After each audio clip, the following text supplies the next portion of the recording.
Hello, everybody, and good to see you. Welcome to the Jeff Ahern Show for Friday. As I straighten my hair slightly, just catching that in the.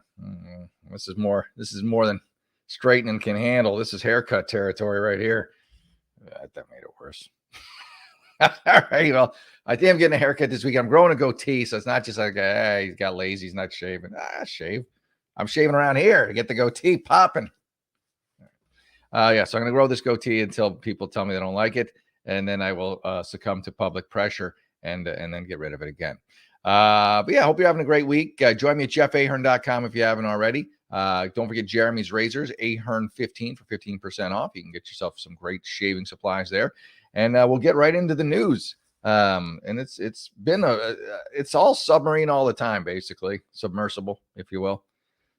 It's weird. Like we've got to, like in a normal news week, the world's ending and everybody's fighting and there's just chaos and we're all going to die and everybody don't forget to hate each other. And, and then you're like, oh, wait, this is a really cool story. All right, let's put all that on the back burner and let's just, and then focus on the sub. So I'm not against it because it's like all the news, but, it's like it just goes to show you we are directed, we are guided as to what to think and what to be upset about and what to, what's important and what's going to kill us. And it's all a plan. Like, all right, let's give them a little break from the usual the usual divisiveness and fear campaigns, and we'll just talk about this sub. It's interesting, and then we'll go back to scaring the crap out of everybody. Speaking of plans and everything, I got to teach you about a couple of things. One, I can relate to the haircut and all that haircuts. As you get older, you don't need it as much, even though a trim would be good. But definitely, it's time for a beard cut, and I think I might do that either this weekend or early part of next week. I've got to go to my appointment calendar and figure out when he can get me in the next. You could be Santa. You would be a great Santa by Christmas. I don't know. I don't think you should shave. I don't know. I think it's time for a trim. So I hear what you said about saying everything. But I did have a quick question for you because it's a very important question, and it's very one about the divisive nature of the world and everything. I'm going to get to the stuff too, but about the divisive nature of the world and all. I've noticed it like it was 4 years ago that there are newer candidates coming in all the time from the Republican Party. I think that the guy from Florida announced. I think another guy from Texas announced. So my question for you, Jeff, is when are you announcing? Because apparently there's going to be like 20 or 25 people going to be running for the presidency against Mr. Trump. And Mr. DeSantis. So when is the Jeff Ahern candidacy, and what can we here at Pod TV do to help you launch your candidacy? Because I think that it's time for the Jeff Ahern Republican candidacy. All right, I'll look into it. I think it's always, you have to have like so many signatures, or you actually have to be a legitimate candidate. But hey, if I could hit the signature thing, I would do it as a joke. I think that's the way Donald Trump approached it at the beginning, and then he said, "Wait a minute, I could actually win this." He's like, okay, I guess I'll be the president now. I don't know. When Trump got into it, I think it was more of a lark. Like, let's try it out. Then he got all into it. He couldn't stop himself. But yeah, I'm in. Count me in, Mark. If it's easy and I can set it up, I'll run. It'll be a very weak campaign with very few campaign stops. But I'll put my name in the hat like all these other yutzes. Yeah, you must put your name in the hat. Might as well put your name in the hat, as you can tell. I'm ready to be your campaign manager. And should you get lucky and win the presidency, I'm already going to be in touch with some of my rock fans, some of my friends in the rap and the hip hop and the jazz and blues world. I figure we'll have a great blowout gala and several other parties should you win. So I'll be in charge of the entertainment should you go ahead and win. But I'll definitely take that campaign manager role should you put your name into the hat. Please do. Please sign me up. Put me in this. Let's make it happen. I'm more excited about the party than anything else. I can see it now, Jeff. I can see it now. Jeff will win the presidency on a lark, like he said Donald Trump did and everything. And as soon as the party is over, and as soon as the inauguration is over, on day 2, he'll go over to the vice president and be like, "Hey, it's yours. I'm calling." Yeah, honestly, Mike, that's what I was about to say. I'm like, it's right after that party, I'm gonna be real hungover, so maybe I'll give it a day just to, so I'm not so pasty on camera, and I'll be like, "Hey, whoever number 2 is, they got it from here." I just came for the party. That's the only reason I came was for the party. Why But not? I'll let you get back to the news. I did see that the NBA was having a draft yesterday, so I was glad to see that for the first time since Henry Ellenson had been drafted. One of our Marquette guys got drafted. He went early, but Wow. Omax is going to be playing for the Dallas Mavericks. He, I think, got drafted first by Sacramento, and then Sacramento traded him to Dallas. So it looks like he might be a Maverick, but we haven't had one in like about 7 or 8 years. So he's the first one that got drafted. Now, there have been others like Marcus Howard and others that have come in and got some play, but they weren't necessarily drafted on that fateful draft day and everything. Oh yeah, So well that's good. great. Good for Marquette and good for him. And I'm a UConn alum, so they go all the time. They got some good guys on that team. They got some good guys, and I'm we're sure still champs. We're still champs as of right now. Until next year's tournament. So living La Vida Loca until then. Might as well. It'll be interesting because when we clash next year, it'll be the national champs, your alumni, against the Big East champs, my alumni. Because we won the Big East title, but we did not win the national championship like y'all did. But we are in the same conference, so I'm sure that will be part of the. Yeah, we do play Marquette. You're right. Yeah. I forgot about that. Yeah, now you made me think I should put some UConn swag up here, but we'll get to that when we get to it. Get to it when that time comes. I'll bounce off and let you get back to the news. If I hear you say anything that is needed to be commented on, like those sub people, like I told you earlier, I don't know what they were thinking or why you would even go on a sub trip when I don't know what you would find down there. But then again, sounds awful. Huh? It just sounds awful. Like it does. Like it just like it's not like if it was like a really like big apparatus, a big sub. Okay, you got some room. You could walk around. You couldn't even have everyone. Everyone had to sit Indian style, and then one person could stretch their legs out like that, and then they would have to take their legs in, and then someone else could stretch their legs out. And then they got a box that they poop in. So if anyone takes a dump, that thing stinks for the whole trip.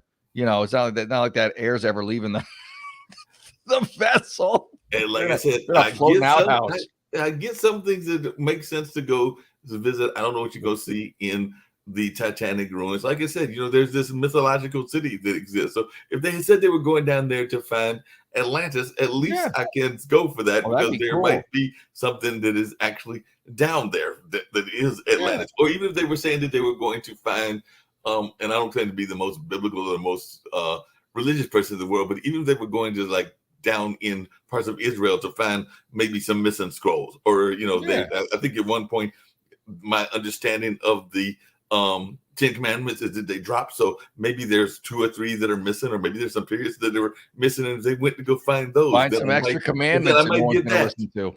Huh? You find 2 or 3 more commandments that everyone's going to ignore. Like the first 10.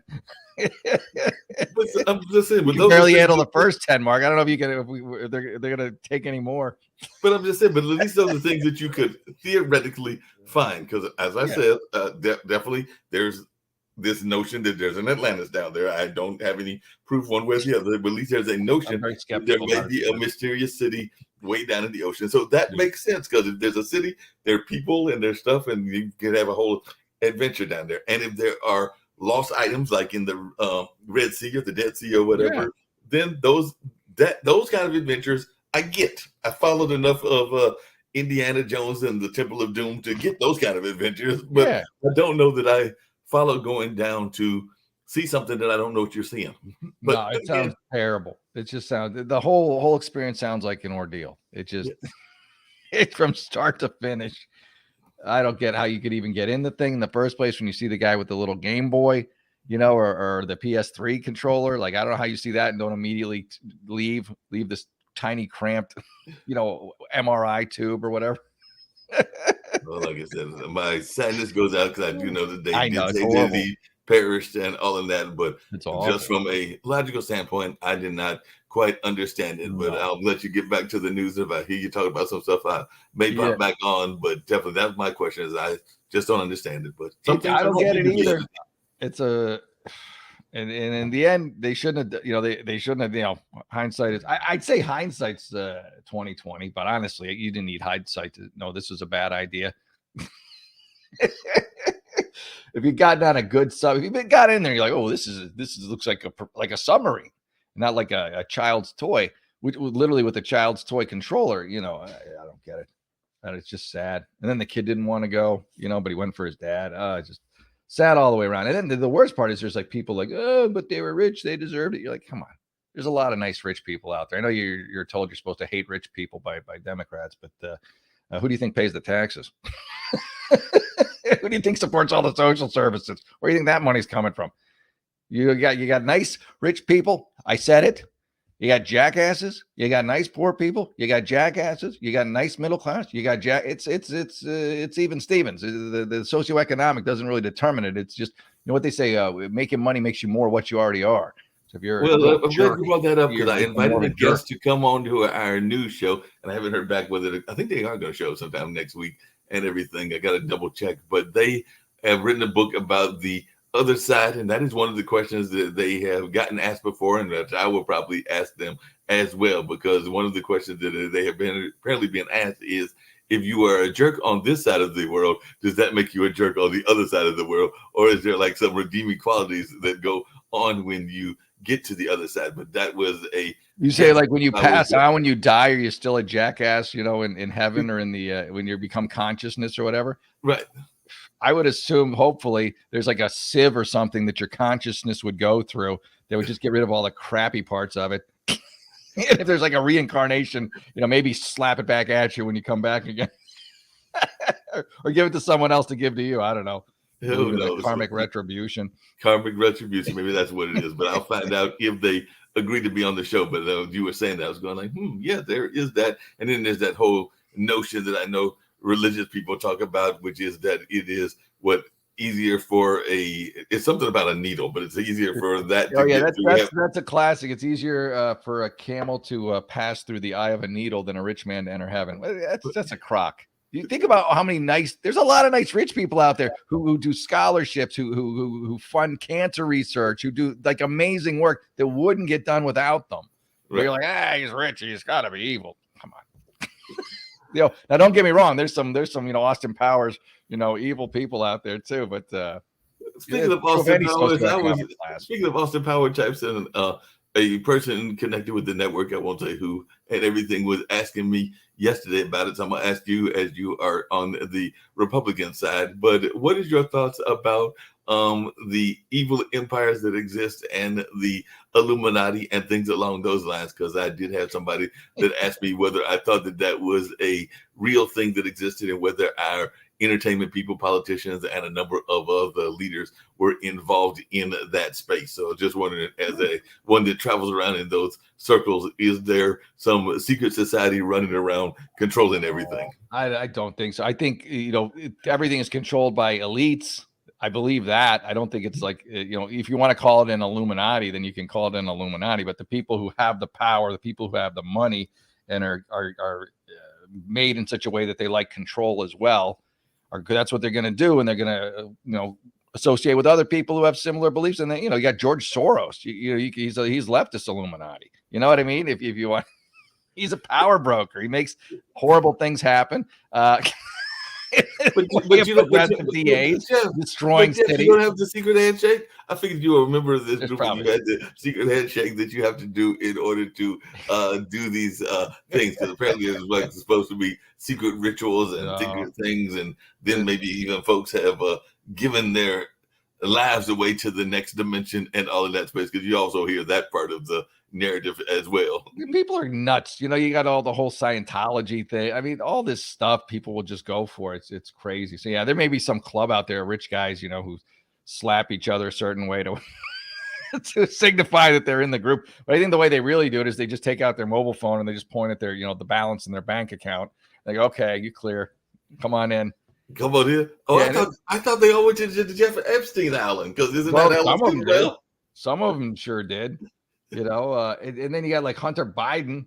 He got kicked out of a New York sex club. Like he was in some weird big surprise. They're not covered by the media at all, by the way, the liberal media. That was Don Trump Jr. You know, that'd be everywhere. But yeah, he like some 10 grand membership sex club. Like, yeah, he's too much. We can't take this guy. Your membership's revoked. Wait a minute. They wouldn't take him. They wouldn't let him into the. Oh, they let him in, and they realized the mistake they made. They go, "This guy's off the rails." Even for our weirdo anything goes sex kink club, Get the. Maybe he was trying to you're do disbarred or what? I don't know what maybe he was trying to do some stuff that they didn't like. Maybe he likes rabbits. I don't know what. I don't even want to think about it. But whatever these kinked up, whack job weirdos, they've got the bar down here already, and then Hunter Biden's got the bar somewhere way below that, and they're like, nah, he's too much. We can't handle this guy. He was too much for even them, huh? He's too much for him. Hunter Biden broke the sex club. I don't know how you managed to break those kind of clubs and everything. I don't know. I don't know how news organizations don't cover it. I'm like, this gold. This is gold. It's like, come on, it's got sex, it's got politics under Biden. You're not going to cover it? No. Well, yeah, and they did cover the fact that apparently the other person on the Republican side said that he could do anything and get away with anything and nobody would care, and all in that space, because I think that's that famous quote that Trump had, and all in that space about what you can do. And they still run that. That's still a thing. That's on T-shirts still. If you go to like lefty rallies, but Hunter Biden, God knows what like you said, doing with rabbits or squirrels or whatever. I don't know what weird stuff he's into. I know he likes guns, crack, and prostitutes. So you figure those three are in the mix, and then there's like probably got some wild card to mix in there to spice things up. Not the spice. Not the spice, maybe. Who knows? Hey, maybe that's it. Maybe he likes one of the Spice Girls, and they tried to bring them there. You know what? I'm sure I wouldn't put it past him. I'm sure he would.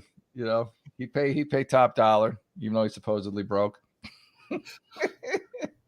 But he's a new man. He's reformed. He's reformed, and he did get that deal. He got that lovely deal. He got the sweetheart deal. The little Hunter, don't do that anymore. But Jeff, I got to tease you because I've seen those deals given to both left and right folks. So they're wrong. They are wrong across the board. That's my stance. I don't like them. They're ridiculous. Two-tier justice is not justice, and so but we're stuck in a two-tier justice society. We've accepted it. We're not stuck in it. We can fight it. We should fight it. We should fight it, and then I'm going to let you get back to your news. But my question, I've asked it to you and I've asked it to other people as well, is that you can't tell me that 80% of the population, or some ridiculous amount, and I know I'm exaggerating, but some ridiculous amount of the population is the minority community, but that is what it is when you go into certain prison systems and everything. So that just tells me that certain people are better at getting away with their crimes and all along those lines. So the justice system is totally broken, and we got to figure out a way to fix the justice system so that everybody that is a criminal gets punished, and not just because you are a certain the way to fix it, I think, is deterrence. You don't get rid of deterrence, then you just have a even worse justice system. So there should be deterrence, for low level crime. There should be deterrence for high level crime, and they should be commiserate with whatever the crime is. And if you get caught, you should go to jail for it, or serve something that would convince you not to do it in the future, or convince others to not go down that path. Whether it's what you mean real jail, Jeff, as opposed to country club jail. Yeah, I do. That's what I mean. They got to get rid of these country club jails. That's because they're like, oh, worst case scenario, I got all this money and I got I'll go, arts and crafts or do whatever. Giselle, whatever the hell are dumb, the hookers. She was a hooker too. The madam, Epstein's madam is doing, with that other Ceranos founder. While they're all playing mahjong or doing whatever going on their nature hikes, or, I don't know, having guest lecturers come in. I mean, no, you can't have that. You're not going to put them in with like killers, but they need to go to a jail, like a jail cell with crappy food, no celebrity chefs. No, that's deterrent. Yeah, and I agree with you, because I was talking to another friend, and they were talking about Martha Stewart, and we were talking about how Martha Stewart got punished, and definitely got punished, but there are other people that do similar kind of things that are still in the office. So there's insider trading that goes on regularly, and Martha got nailed, but some of the other ones are still doing it on a regular basis, whether they are Republicans or Democrats and all of that space. And, and it was sad news, the Unabomber decided that he didn't want to face anything, so he took his own life and everything. So that was the other news. There's a lot. So he came to North Carolina. He was in another jail, and then he came to North Carolina. I guess we didn't feed him the right kind of food or whatever. So he was his vegan rights weren't upheld. He got some meat sauce on some of his rice. He flipped out. Who knows? I just know that he came to North Carolina, and that was one of our news stories, was that he had, I guess, decided that he had enough, despite the fact that he was the Unabomber, had definitely tortured and killed enough people himself and everything. But I guess he came to North Carolina, and I guess we did send trade right. So maybe it was too. You know what it was? It was the humidity, Mark. He didn't care for it. It's too humid. He likes to dry heat. Was it the humidity, or did he run into maybe when he came in, he ran into a character from Deliverance? You know, that was a famous movie that was set in this area. So maybe he ran into a Deliverance guy, and the Deliverance guy scared him into doing what he did. Yeah, one of the jail guards who had a thing for, hairy guys in hoodies. Put this on. I'll be back in an hour. I'm losing my voice. I'm sorry. He was like, I can't handle this. I cannot handle this. So he had to take it after that. He was like, I'm gone. I just can't deal with this. I've had my fun. I've blown a bunch of people up, and I can't blow anybody up anymore. And what's left for me? Like I said, he came to North Carolina. Apparently, we're in the news all the time. We were in swing state, and apparently the Unabomber couldn't handle it. Maybe with the humidity, like you said. No, I think he was a Biden guy, though, from what I remember. I'm making that up. I made that up entirely, but I'm just going to stick with it. I think Ted was actually a Trump guy. So since we're going to go make up things, I think he was actually a Trump guy. He might have been. We should check. But yeah, you say it with authority. You say it enough times, people believe it. So yeah, Unabomber. Oh yeah, big Biden guy. Unabomber, big Trump guy. We're there you go. Back and forth to figure out which one of his one side will listen to me, one side will listen to you. Yeah. Hear what you like. And at the end of the day, somebody will come along and be like, to be honest, he hated both of them. Yeah, he didn't like politics, period. He was a agnostic anarchist. Which is probably more realistic to what he was and everything. But probably, he hated everybody. He hated society. He lives a hermit. He lived in some like way out of off the grid. I don't know what to call the house, but like a shack or something. I don't think he was a big fan of government. Yeah, I don't think so either. He liked the post office, though. He had great respect for the post office. Yeah, they delivered everything on time. Apparently, you might be onto something, but it was Breitbart, which I know is a conservative organization, but they did put out back in 2021 that he apparently at one point praised a eco-terrorist group that was linked to a BLM nominee that Biden was tied to and everything. So maybe he did have some ties there, but I'm sure I could also look and find another story that would have him tied into. Probably. So I'm sure if I did a Google search, just like I did with Unabomber and Biden, I probably could do the same thing with Trump and find. If he came out as trans, though, I guarantee Biden would have had him on the White House lawn just for a visit. Hey, look at this. Look at this. Would have just had him over there and everything. What's that?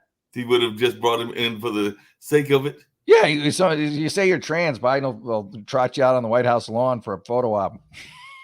Whether you're like an athlete or just some random, it doesn't matter. It's very trendy right now. Is it very trendy? And by the way, I was right. I looked it up, and apparently a mega candidate counted Unabomber Ted Kaczynski among his intellectual influencers. So definitely, but that's like him. That's him on the Unabomber. That's not Unabomber on him. If you said the Unabomber considered him one of his intellectual he's just a fan. This MAGA guy. Yeah, well, it says a MAGA candidate who's courting former President Donald Trump's endorsement and has tech billionaire Peter Thiel's backing is vying for Republican nominee for Arizona Senate. So Blake Masters is one that apparently at one point praised in his writings the Unabomber. So he was one that had some things that was positive about the Unabomber from the Republican side as well. So like I said, you can find folks that that's interesting. Interesting thoughts about why they did or did not like basically crazy folks. Yeah, he's off my list of potential candidates. If you're a fan of the Unabomber, he's an influence that kind of cuts you out of my wheelhouse for candidates. I don't know. You're not going to back him now that he is done? I don't think even though he's a Republican and if he runs against a Democrat. See, I use my brain. I'm not going to vote for the guy who loves the Unabomber. I'll vote for the Democrat who wants to ruin the city. At least one's going to ruin it with progressive policies. The other wants to blow it up. I guess it's the same thing. Speaking of that, I do have to tease, and I'm going to try to get her on one of our shows. Maybe I'll have her come on your show. Sure. But I told you that, there are things about Durham, the city that I live in, that I love, and it is definitely considered a liberal city, a very liberal city in a swing state, because there are parts of Durham, parts of North Carolina that are liberal, parts that are conservative. But we had a mayor that came into office and was finishing the term of the mayor that stepped down. So she just announced, our mayor, Elaine O'Neill, I think she was the first African-American woman mayor, that now she's getting married, and she's like, skip this, because they've been having infighting on the political front with the city council members bickering at each other. So she's basically announced, I think it was yesterday, I'm done with this. I'm going to go deal with my family, because y'all people are crazy. So she's announced that she's not going to run for another term, even though she didn't even do, well, I guess 2 years is a full term, but she's only done basically what amounted to one term. And now she's like, y'all are crazy. So well, you know what? She's probably not wrong. She's like, I could get the hell out, and I'm going to enjoy my life rather than being in this nut house. She's found, she's done some inner work, and she said, I get the hell out of this. She's like, politics is crazy, and a lot of people have said that, because I have a couple of other friends on both the left and right that have been like, no, this is not for me. So I'm going to go sit there and find me a rocking chair and just kind of like rock on the rocking chair and watch other people do the. I'm going to be that's me, Mark, going to be the rocking chair candidate. I'm going to do all my speeches from a rocking chair. Hey, it sounds to me like you had the same idea that we're talking about. Only she went for 2 years, but it's like she got there. She did a little bit of work that she was going to do. She passed the budget, including the budget. And then she's like, come out. I got to come up with like just some whatever I want really done, and then I institute that as law the first day, and then I'm like, thank you, good night, and then I hit the road. I like that. I get my top 10 things done, and then I'm look I'm even efficient. Thank you, good night. Thank you, good night. I'm an efficient politician. We're out of here. One day I did everything I said I would, or at least put it to law, and then just like Biden, first day drop the Keystone Pipeline. I would not do that. But it can be done. Yeah, that's what can go on. Well, like I said that ages ago, but I couldn't resist giving you a hard time so much after your news announcement and all of that. But yeah, I did see that Elaine had gone there and said, yeah, 2 years, that was enough. I'm out.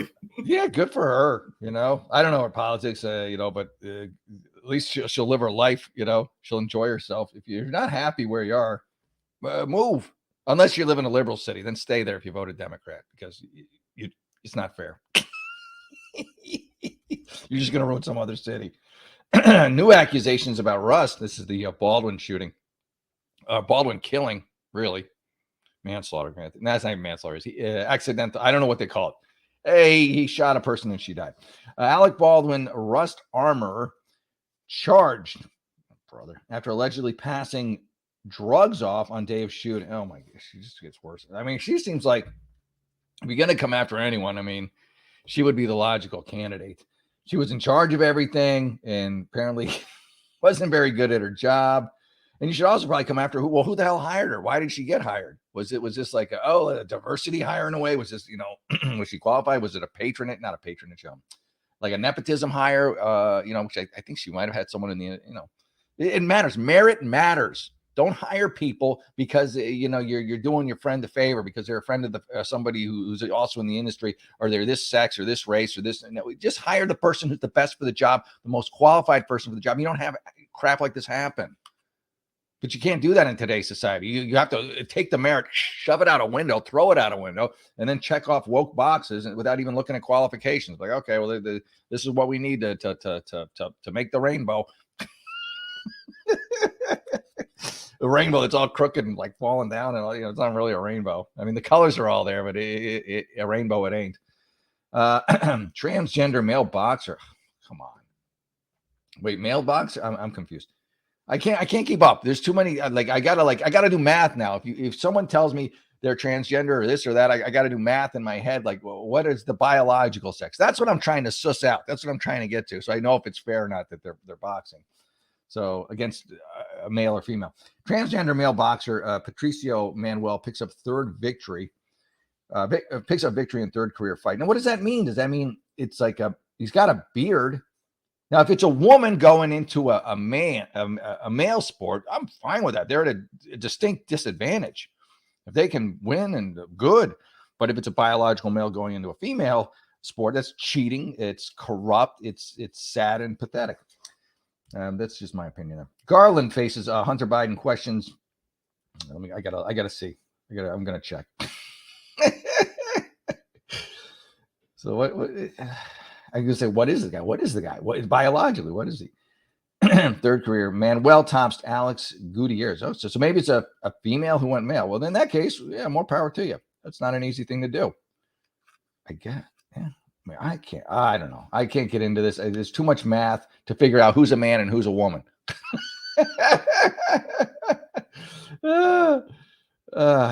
Come on, cut to the chase here, Fox. Tell me what parts are taken off and what parts are put on.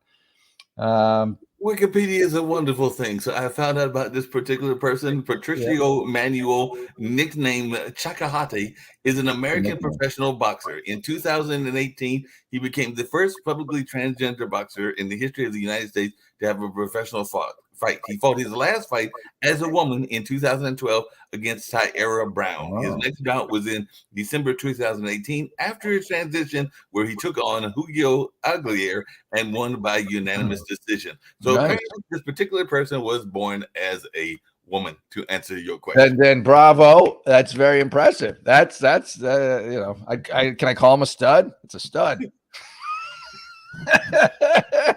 And apparently he's whatever the correct terminology is, undefeated now, because they just picked up that other win that you were talking about. But yes, their record is 3-0, and they did start off their career, the 37-year-old, as a woman, and they have 5 national titles and some other things going for them. Wow, bravo. Now that to me is extremely impressive. So you got this biological woman who's killing it, just beating everybody, and it's like, well, what can I do to challenge myself further? I'm going to take on men. All right, you know what? This is a beautiful story. I love this story. Now, if you do it the other way, and it's like some ranked 200 dude, and he's like, I'll be a woman, and he just starts pounding chicks in the ring. It's not the same. It's not a real tearjerker or a heartstring pulling movie of the week. You're not feeling that one and everything. And apparently, there's a couple of folks that are like that, because back in 2021. Elena McLaughlin, the second openly transgender woman to compete in MMA, won their debut via submission. So the 38-year-old used a rear neck choke against Celiane Provost to end that fight, and McLaughlin began their gender transition after leaving the U.S. Army Special Forces in 2010. So that was a guy, biological man, Special Forces guy, who then starts beating the crap out of women. I'm pretty sure that's like domestic violence. That's assault. I mean, that's it's like a crime. It's not a fight. It's not a sport. We're witnessing a crime. Jesus. That's terrible. Yeah, it's like they're two extremes. One, you're like, wow, that's pretty impressive. The other, you're like, oh, this guy's a monster. He just wants an excuse to beat women. Ugh. But, hey, the sanctioning bodies are like, oh, okay, this is great. Like how many women have to have their faces crushed in before you're like, maybe we don't let the guys punch them in the head. Well, I'm looking at their page and everything, and they have an interesting nickname, and I did have some friends that were in the cat space and animal space, and I've even owned some cats myself, but because they're getting their wrists taped as many a boxer and MMA fighter will, and the chair is literally the seating name, I guess that's their name, is Lady Feral. So if anything knows about feral cats, I'm going like, that is an interesting nickname if I've ever heard of one and everything, but that is their nickname that they are choosing, is Lady Feral. This for the biological male who's whooping up on women? Yes, that's Lady Feral. Oh my God.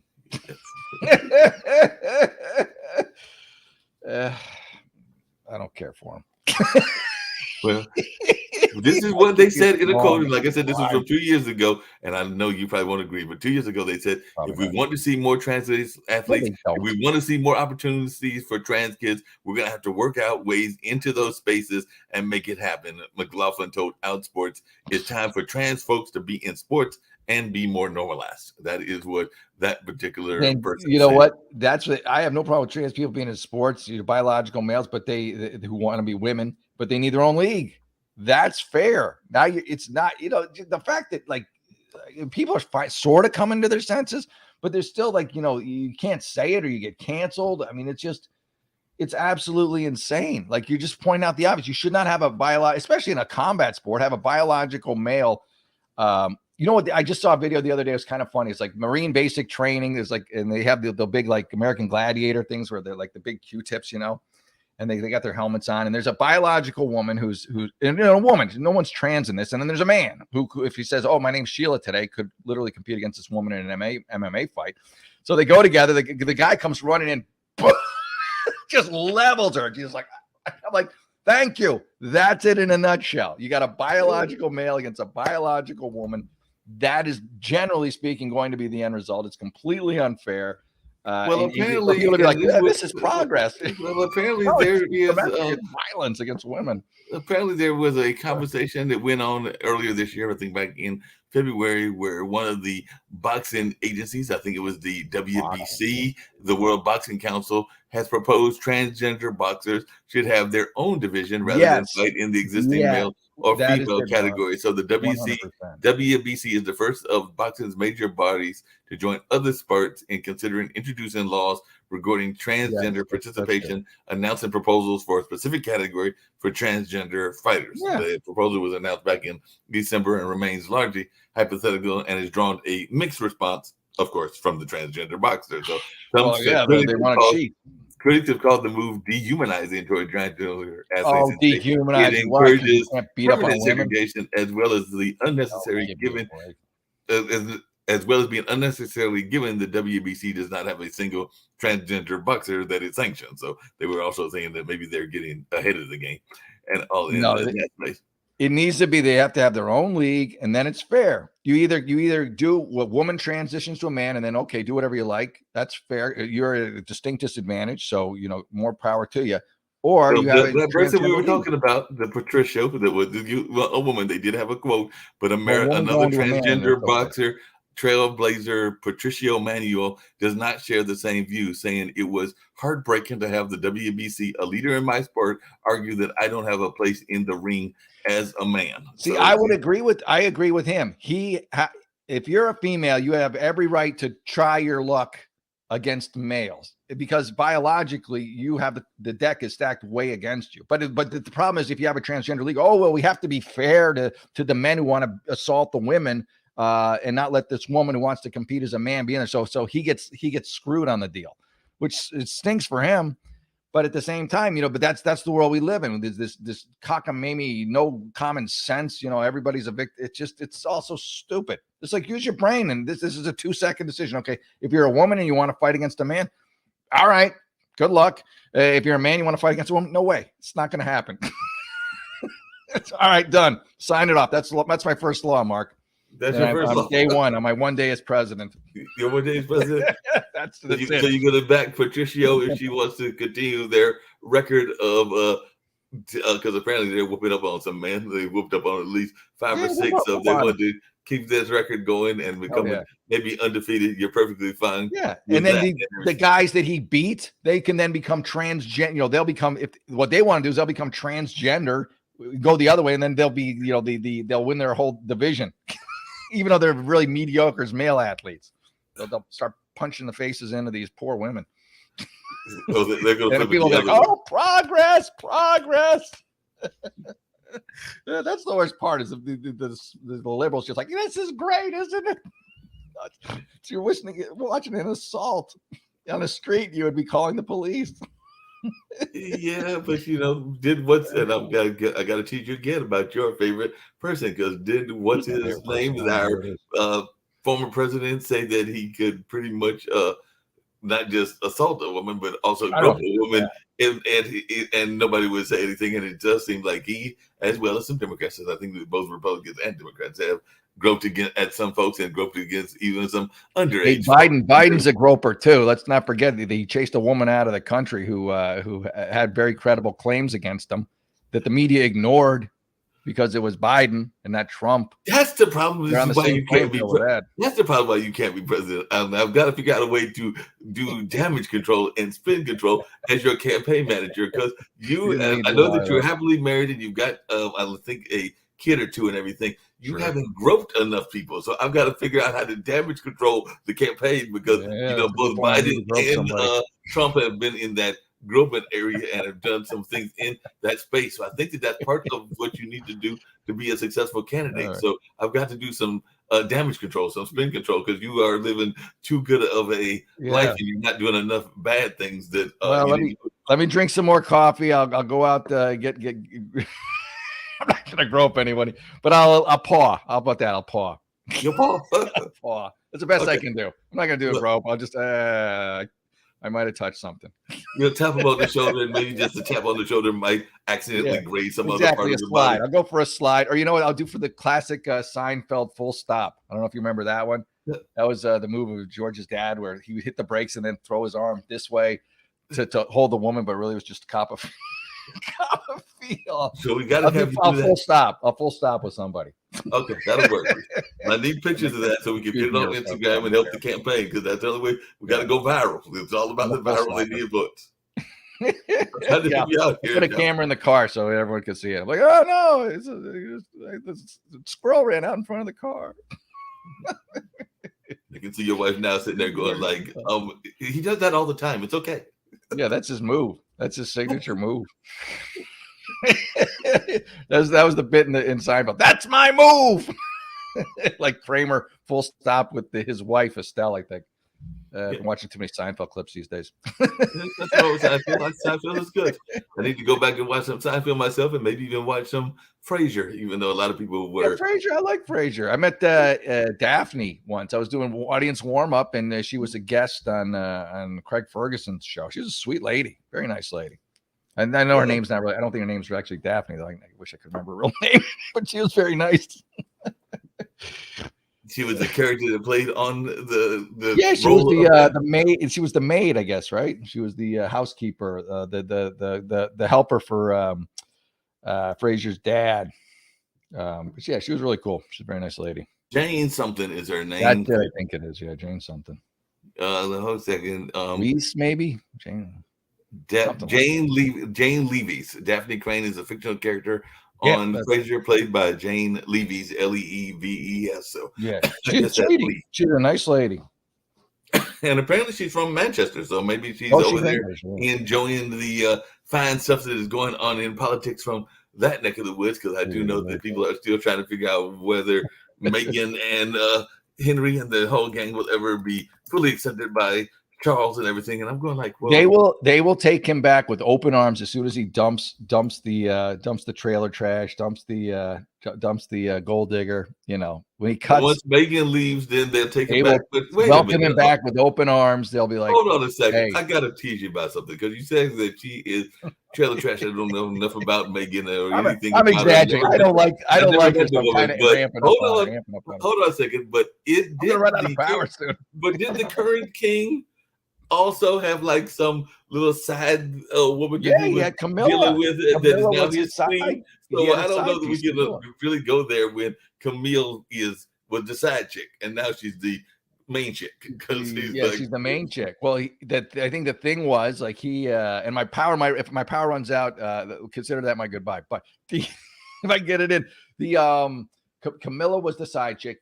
Again, I think I got this right. Charles never really wanted to marry Diane. He wanted to marry Camilla, but they said no. It wasn't for whatever reason. Can't do it. Diana's no dud. So I married Diana, and then then they just started cheating on each other nonstop, both of them. And but he always, I think, had a thing for Camilla. So now he's with the woman who he probably should have been with at the beginning if he went off like his love or whatever. But then you got Harry, who's just got besmirched, not besmirched. He got bewitched by Meghan, and even the Queen. I thought the Queen was our support. Even the Queen's like, that girl's like evil. We don't want her. She's no good. That's Queen Elizabeth, who everyone loves and respects. So I'm just going off of what Queen Elizabeth says. And then they called them grifters because of the podcast that they never did. And they said Meghan wouldn't even do like the actual interview. She'd have like her producer do the interviews, and then she would do voiceover questions, as the producer. I was just like, Trash, trash, trash. I'm not gonna speak evil of the dead because she's passed on. But it is my understanding that Queen Elizabeth had some history in her own life and everything in that space. So, like I said, I'm not going. Well, I don't know. I'm talking about old Queen, old cute, walk around Queen Elizabeth. I don't know her backstory. Maybe it's terrible. I don't know. I don't know all of it. I just know that that was she wasn't the queen at the time that a lot of the colonialism was going on. So she definitely has that as part of her legacy. Yeah, but I mean that's like you're born into that stuff. I mean, it's not like you're like I'm going to be a colonialist. I mean that's just kind of. Oh, I guess I'm a she doesn't even know what a colonial is. That's like it's not a new term, but it's a new new way to insult people, I guess. You're a colonialist. Well, I'm not. I'm just some dude living, in California. I happen to be white. Okay, all right. I guess I'm a colonial. What? That make no sense. Like I said, I don't know what her policies was with the folks from the nations that she colonized and all of that space, but I'd have to go and read some of the history and see if she was. Well, I know she wasn't nice to the Falklands. I don't think they. No, she was nice to. No, she was definitely not nice to the Falklands. What was that, like one of the world's shortest wars or whatever? Yeah, they had like no army or military, and then England had planes and ships, and it's like bang, bang, bang. Like okay, all right. Back to business as usual. Walking to the Falklands is basically like, we can't do nothing with you. Go ahead, do whatever you want. All right. We'll pay our taxes. We don't have any tea to throw in the water. We can't do the U.S. We got no tea. We got nothing else. So whatever y'all want. Hey, I got to cut out some about it's saying low battery. But I'm sorry. I hate to admit how unprofessional I am, but this is. No, you did great. And I'm sorry. I have to change cameras in order to get the plug in. So I took away from your news stuff because we were just having banter back and forth. Yeah, I'm having a good time. So, but have a great week, man, and I will see you next week. And yeah, I'm excited for my presidential campaign. And we've announced it here on the network, so get prepared. So, like I said, there was about 20 other candidates on the Republican side. So I think we should 21. That's right. You're 21 now. Blackjack. That's gonna be my nickname, Blackjack, because I'm candidate 21. Candidate 21, the Blackjack candidate, the wild card. We have just announced the wild card candidacy, so we got to find ways to. Part of our campaign strategy is going to be finding ways to catch some scandals on the other 20. Yep. So I need you to do some research. We got to find some stuff on everybody from Trump to DeSantis to Nikki Haley and make it up like the media does. Hey, weren't they all at a party together recently? And did they all get? That's our move. We're gonna say they were all in a party Illuminati party. They were hanging out with Biden. They're all really friends with Biden. We've just eliminated all 20 of them. And then I win. All right, buddy. Hey, have a good weekend, and I'll see you next week. And yeah, I'm all in on president. Sounds good. Well, we're gonna go out since I was very serious. I also need this beard trim, so I'm gonna try to get it before next week and all that space. But let's go out with your Jeremy razor. So I think that's what we're gonna go out with. Yeah, let's sell some razors. All right. Bye, everybody. Later. Hello and welcome to Newsday with Jeff Ahern. I'm your host, Jeff Ahern. Today's top story. Remember Harry's Razors, the company that stopped advertising with the Daily Wire after hearing something as innocuous as boys are boys and girls are girls? They called it inexcusable. Look, I know you're a grooming company, but you don't have to take the grooming part quite so literally. I'm surprised the razors don't come with a rainbow handle and a discount code for a sex change, especially after deciding to put their emphasis on pandering over product. But credit where credit is due. Their product is great at exfoliating. It exfoliated conservative customers right off of their balance sheet, taking a straight razor to profits and leaving a once loyal customer base with a really bad case of razor burn.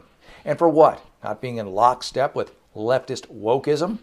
This has to be the greatest shaving blunder since someone gave Sweeney Todd a chair at the local barbershop. But who can blame Harry's Razors for buckling under the pressure of a Twitter user's complaints?